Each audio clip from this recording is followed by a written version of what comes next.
C'est parti, on va faire un petit tutoriel pour la calibration des steps. Donc la première chose à faire, c'est d'abord donc d'aller dans le menu, d'aller dans température, nozzle, mettre la température à 230 degrés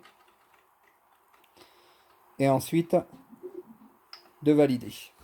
Dans les 230 degrés, maintenant on va aller dans menu, on va aller dans motion, move axis, extrudeur.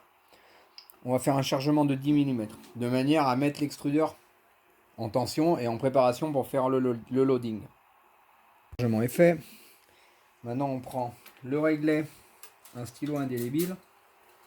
On va venir faire une marque sur le filament à 12 cm. Ensuite, on va demander de faire un chargement de 10 cm de filament. Donc là on voit que le trait qui avait été fait.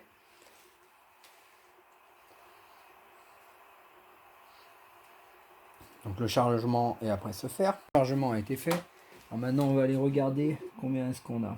On a 21,5.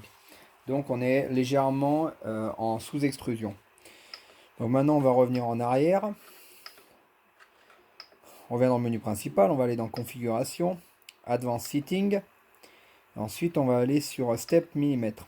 Dans step millimètre, on va aller sur if step millimètre qui aujourd'hui est à 1346 actuellement. On va le passer à 1350. Voilà. On revient en arrière. Et ensuite on va descendre et on va aller sur store setting pour enregistrer les paramètres qu'on vient de changer sur le step. On va retourner dans motion, move axis. On va refaire de nouveau un trait à 12 cm.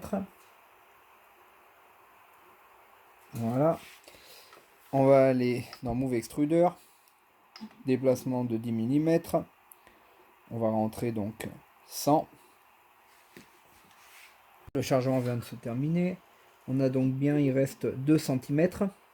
Donc ça veut dire qu'on a utilisé 10 cm de filament, ce qu'on avait demandé exactement. Donc là on peut dire que le step, il est calibré. Attention, le step est différent du flow. Le flow, lui, se calibre sur le slicer. Ça fera l'objet d'un autre tutoriel où on expliquera comment calibrer le flow par rapport au slicer.